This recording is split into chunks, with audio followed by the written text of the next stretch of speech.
What's up, guys? Jeff here from Grit City Fitness and Performance. Today I want to talk to you about setting goals, finding the gap in that goal, and then closing those gaps. What I mean here, guys, is when we set a goal, we are not the person we need to be yet to achieve it.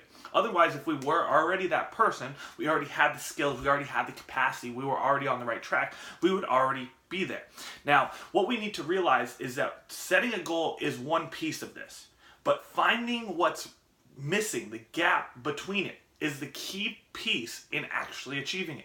Now, we oftentimes make this process really hard. And I've been a victim of it too myself, where I just couldn't figure out how to close the gap. I couldn't get myself out of my own kind of mental fog that I was in. And this is a strategy that I use and employ on other people that works really well on setting the goals, finding the gaps, and then closing them.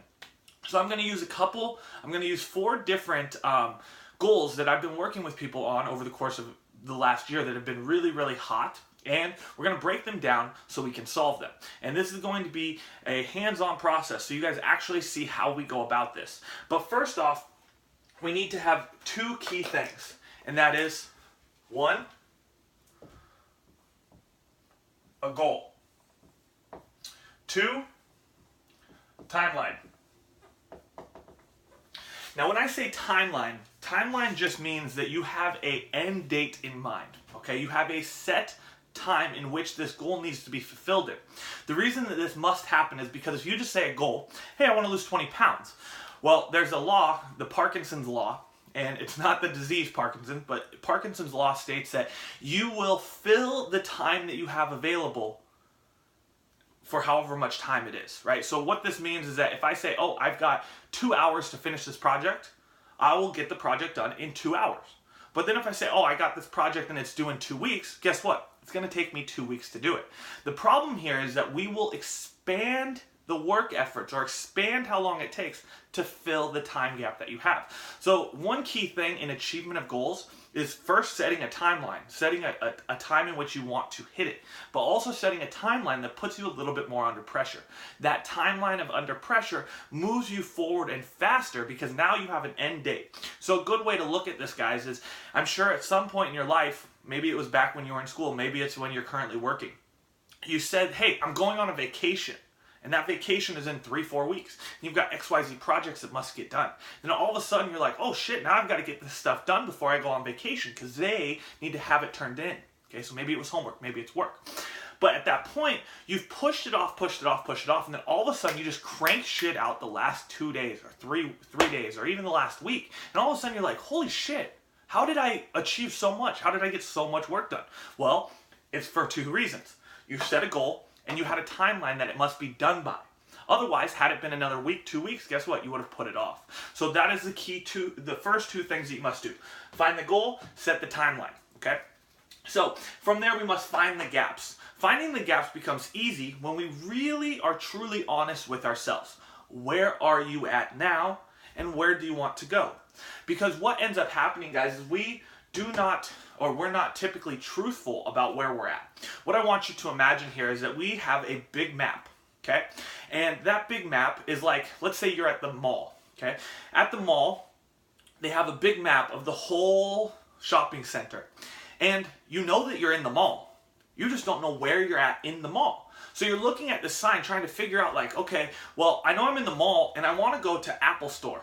But you don't realize that you're standing one turn away from the Apple Store. Instead, you're like, I want to go to the Apple Store, and you start walking in the wrong direction.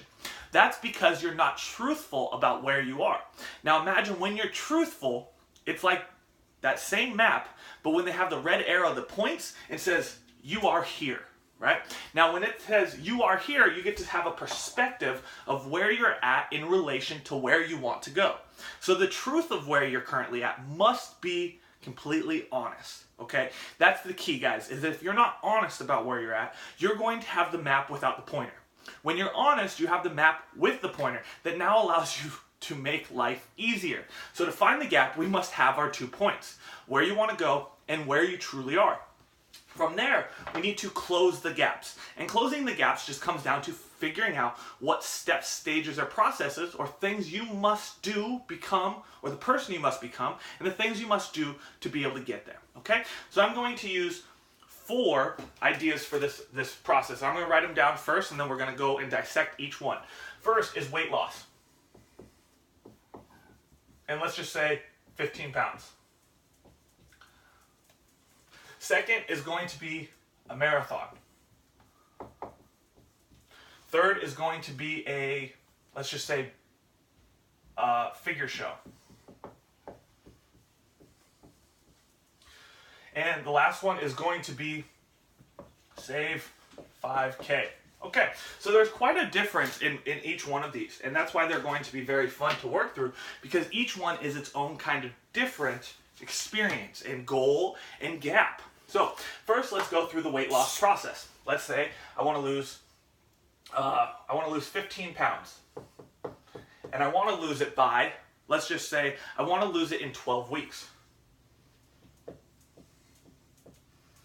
Okay, so we've got our initial start point. We want to lose 15 pounds in 12 weeks. First, I must realize where I'm at. So, one, you take your weight, you take your body fat measurements, you take other things to give you that arrow, that point, you are here, okay? Now, at that point, we realize, hey, I want to lose 15 pounds in 12 weeks. That's a very realistic goal. So, to do that, you're basically going to need to lose about 1.3 pounds per week. Okay. That makes it easy, right? Makes it digestible.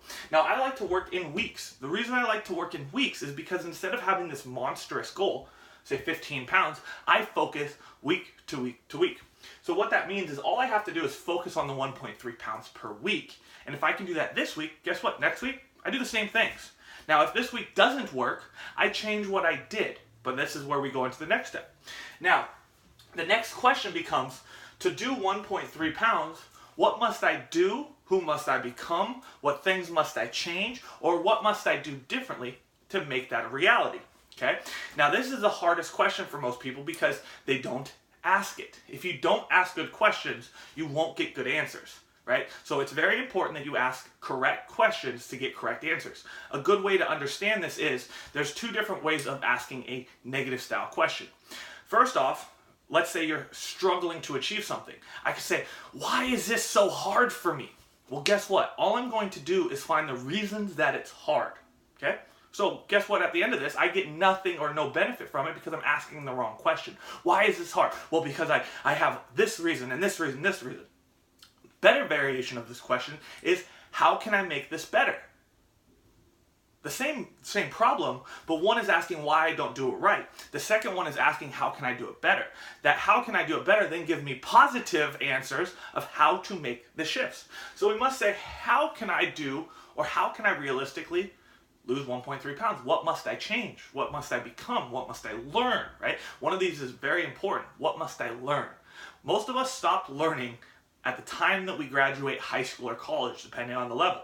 But to be the best version of you, you must continually be learning and improving in all aspects of your life. Those aspects are your family and your relationships, your physical fitness, how good you are and healthy, right? Your relationship with yourself, like your mental processes and the way you think. And then improvements inside of your work and profession, right? So all these are key. So what must I do or what must I become to be able to lose that 1.3 pounds? Well, most likely I would need to do some sort of nutrition. I'd probably need to work out. I'd probably need to track food.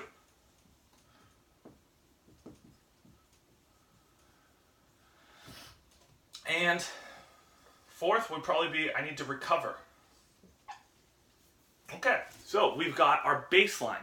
Now our baseline states that we're probably going to need to improve some sort of aspects around our nutrition. We're probably going to need to work out. We're probably going to need to track our food. And we probably are going to need to improve our recovery. Now it's about figuring out which one is going to be the massive mover or shifter for all the rest. That then becomes, again, easy. What 2 things can I focus on right now? Well, this week I know that if I just focus on the working out and the tracking of food, my nutrition is going to improve as well as my recovery. So it's not about making everything overhauled. Like imagine I flip on a light switch. A lot of us just go all in or all out. It's light switches, but instead it doesn't need to be that way. All it needs to do is be subtle shifts and changes that will elicit the response, right? All we want to do is elicit the response. So what we would then do is say, hey, to realistically lose 1.3 pounds, most likely I need to eat and track my nutrition inside of calorie range. And I need to do 3 high intensity workouts.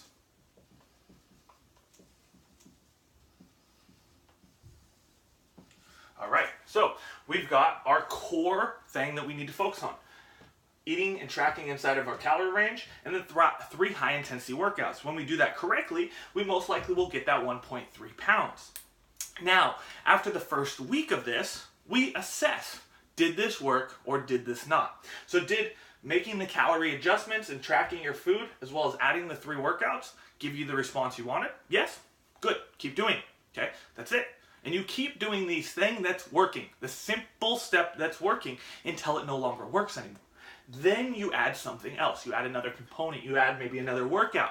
You drop your calories. There's a lot of different variables, but you don't need to change them all. You just need to change one at a time. And that elicits a positive movement. Now, we go and we adjust. If it didn't work, we say, hey, what did not work in this process? Maybe you only lost half of a pound instead of 1.3 pounds. Well, most likely that means we need to, again, adjust our calories or maybe increase our workouts. So the next week, we make that shift. And all this does then is, if initially we needed to lose 1.3 pounds per week to hit our goal of 15, what it does is it just shifts that 0.7 pounds to the next 11 weeks, right? So instead of realizing, oh, fuck, I'm a failure, it's just like, oh, no, that's okay. I'm just going to split it up, and now I'm just going to add, it basically goes to adding an additional 0.01 pound per week. Now realize, 0.01 pound per week is the equivalent of being like, I need to lose 1.4 pounds per week now. Is that stressful? No, it's very simple. Instead of being like, I'm a failure because I'm still at 14 pounds to lose, it's just like, okay, I got to still lose 1.4 pounds. How do we make that happen? Easy, and now we move, okay? So that's the easy way of kind of doing the first one, which is weight loss. Weight loss is probably going to be the most simple and straightforward because it really is just tracking based on numbers. If you're not tracking on numbers and just looking for the daily improvements, it makes it very, very challenging. And again, when you set and focus only on the large goal, it makes it very, very stressful. So what you want to do, I have a thought that I really like to focus on. It's once you set the goal, you don't shoot specifically for that goal, or you don't aim for that goal. What that means is the goal is 15 pounds, but each week I'm not focusing on that number. I'm not focusing on it at all. I'm shooting for that number, 1.3 pounds. Because when I can shoot for that number, and I shoot for that number each week, it gets me to that master goal, right? So it allows me to focus on small, manageable, maintainable blocks that allow me to stack to end goal. So stop focusing on this. Once you set the goal, you don't need to focus here anymore. You only need to focus on this and making sure that it's on point. All right, so let's move on to the next idea.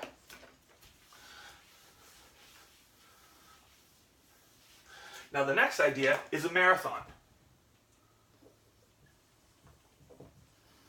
Now we must know that a marathon is going to be 26.2 miles, okay? So first question that we want to ask ourselves is, have we ever done a marathon? If we haven't done a marathon, what's the furthest we've ran? Maybe it's a half marathon. Maybe it's only a 5K. Maybe you've never ran that far in your life. So we must ask ourselves 2 questions at this point. Is that a realistic goal? Okay? Is that a realistic goal? In my case, I've never ran more than a 5K.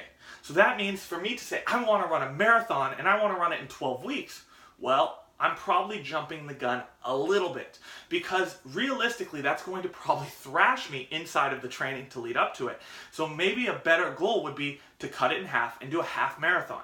But let's say you've done a 5K, you've done a half marathon, and now you want to go into the marathon. Well, we need to know, again, a couple key things. When is it due? When did we sign up? Let's say you're doing, I'll just throw one out there, the Rock and Roll Marathon in Vegas. So I'm going to say we're doing it in Vegas just because it's fun. It makes it a trip out of it. It's all good times. So we've got the Rock and Roll Marathon in Vegas. Let's just say that it's in September, okay? And right now it's May. So that means we've got about 5 months. We've got 5 months to do this. So that's quite a long time. So we've got let's just say 5 months. Okay, so again, we go back to the idea of the goal. The goal is to run a marathon for the Rock and Roll Marathon in Vegas, which takes place in 5 months from now. Now, this gives me 5 full months of training, practice, and growing to the person that I must become to be able to do that. So, again, if I keep the goal of the marathon, I need to first look at a couple key things. Where am I at, and where do I want to go? So let's say I do have some experience running a marathon or a half marathon. So I do have some running experience going into this.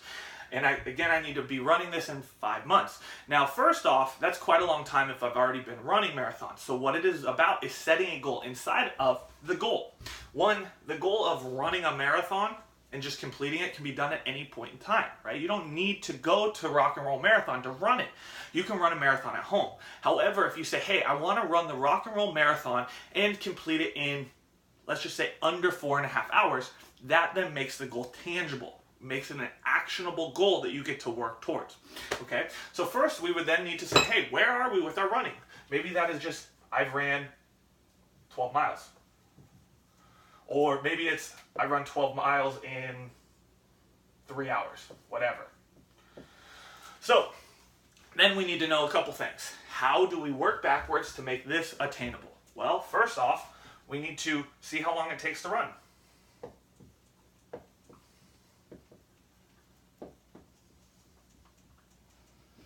We need to put a running plan into play.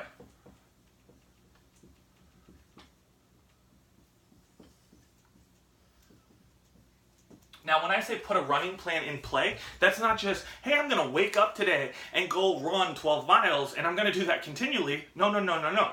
It must be something that actually builds the improvement of your skill of running. It must be something that improves your strength, coordination, balance, all those things. So you're not just going out and doing the activity. You're going out with a purpose of improvement. And you're doing it with the purpose of improvement of running a 4:30. Okay? So then we need to put running plan into play. Then we need to see, like, how much do I need to improve each week to be able to match or meet my goal?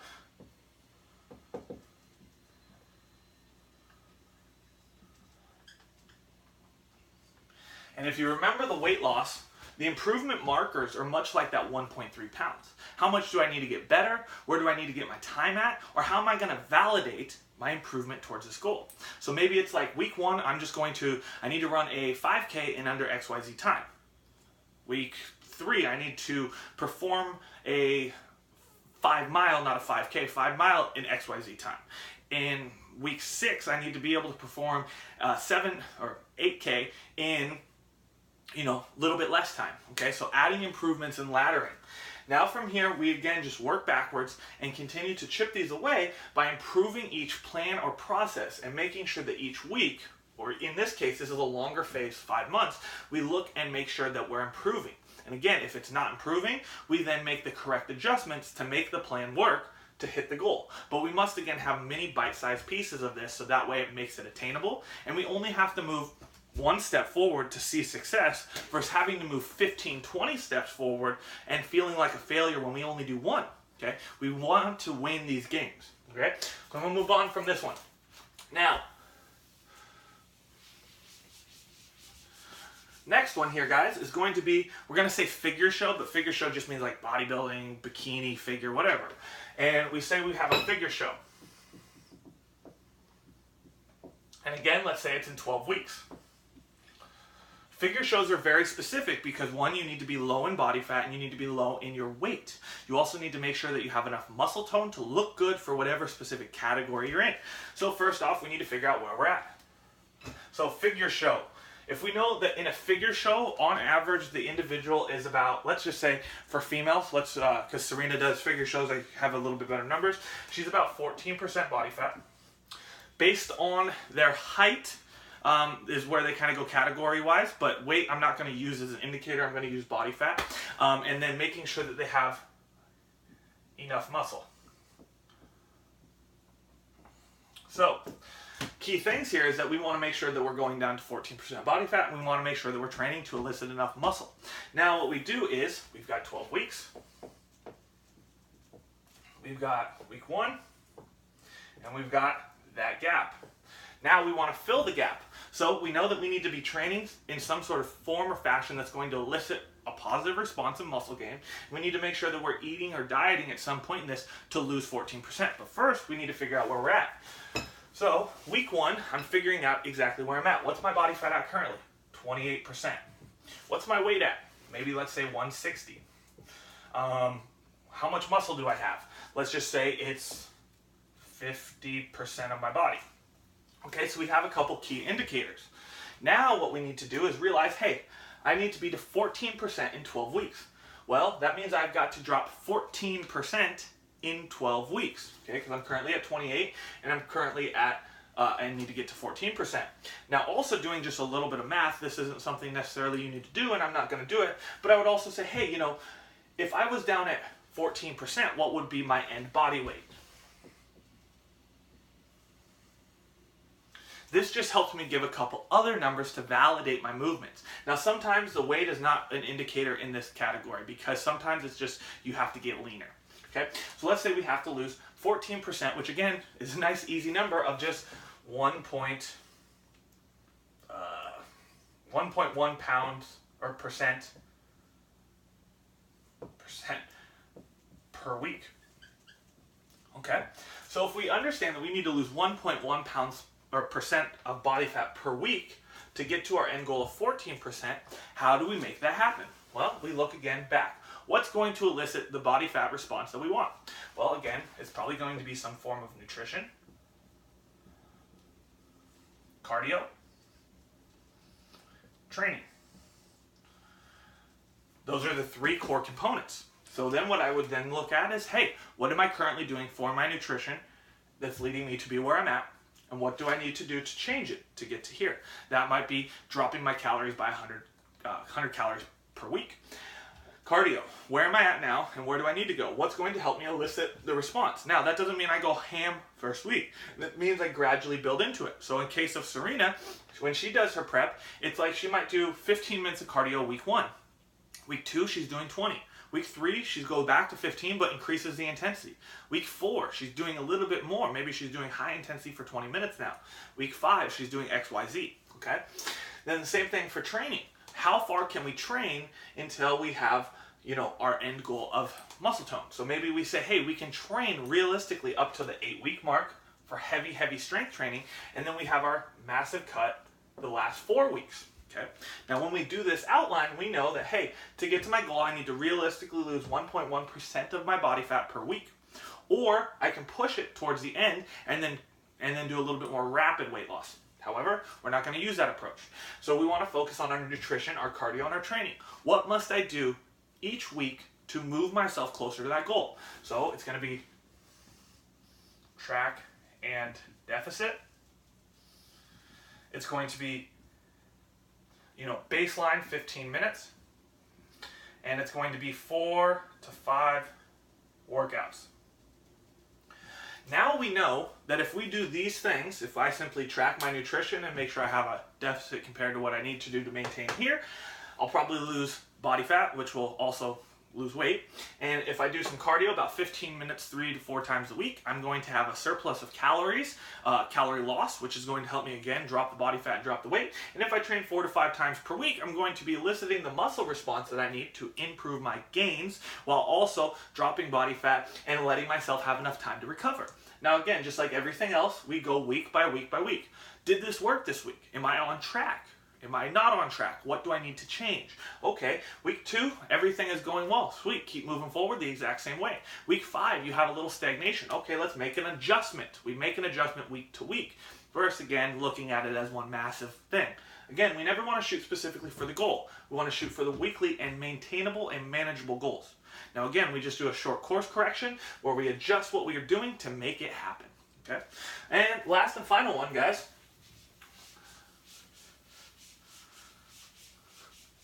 Is save 5K. So let's say, hey, I've got to save 5K to make, or save 5K. Okay, so this one's going to be a fun one because we get to work a little deeper inside this. This one's actually manageable on my side because I can look at this. So saving 5K, let's say again, I want to save 5K in 12 weeks. 12 weeks. So I set my end goal. Maybe it's so I can go on a vacation. Maybe it's so I can buy a plane ticket. Maybe it's so I can buy my girlfriend a birthday present. Or maybe it's because I want to celebrate my birthday and I want to buy a car. Whatever that may be, saving 5K, we want to have it done in 12 weeks. So let's again look at it. So if I want 5K in 12 weeks, and I'm currently at 0, we filled it, find the gap, we're at 0, we want 5K. Now, I have to do a little bit of math here, but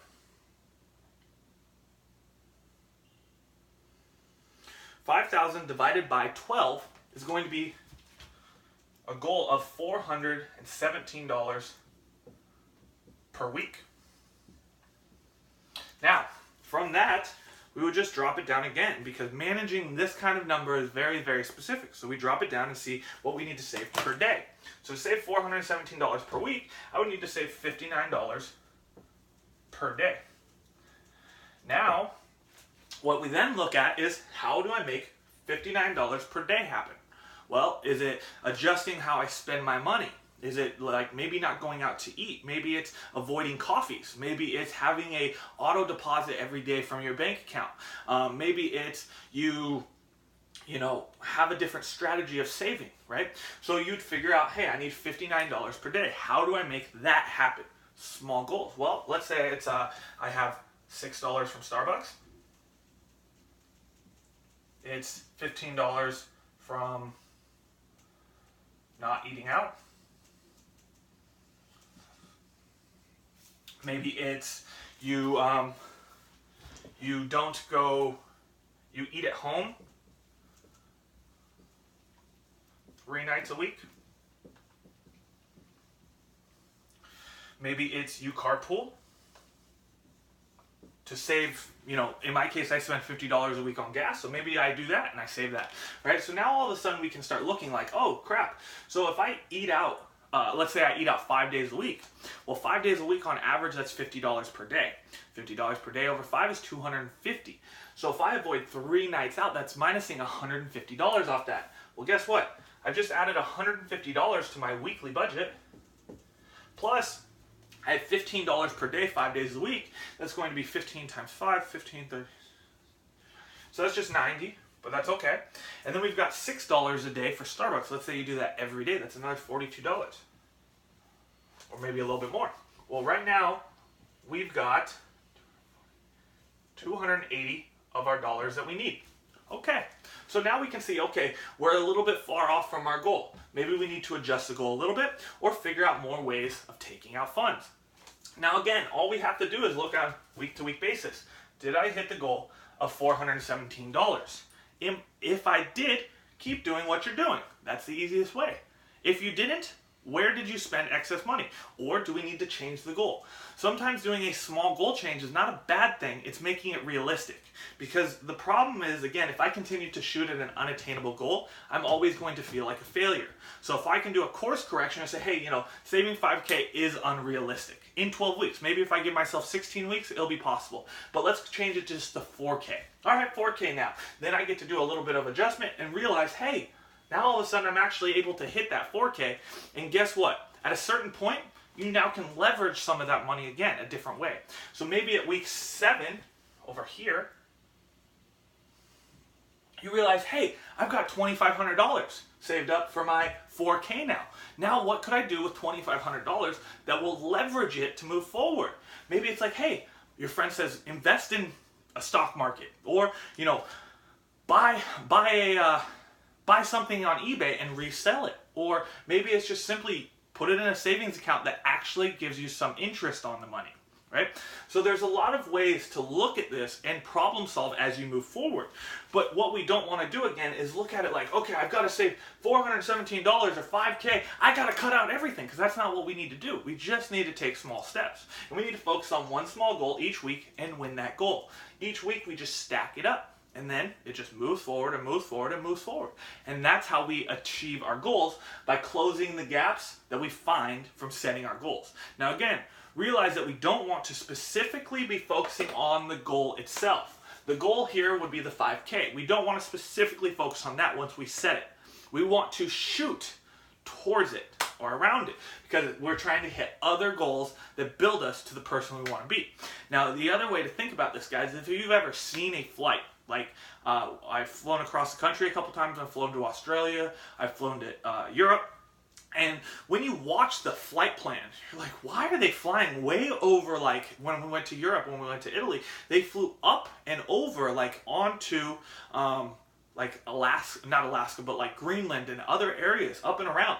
And I'm like, why are they doing this? Well, the truth is, because if they shoot straight, they're going to be off. But what happens is they shoot up and around, and then it kind of guides them back down into where they need to be. It's more efficient, it's more effective, it's more fuel conscious, and it allows them to go out of flight plans that would be intersecting with others, right? So it allows them to get to their end goal better, safer, faster, without going into a direct route. Again, the goal here is to get to the goal.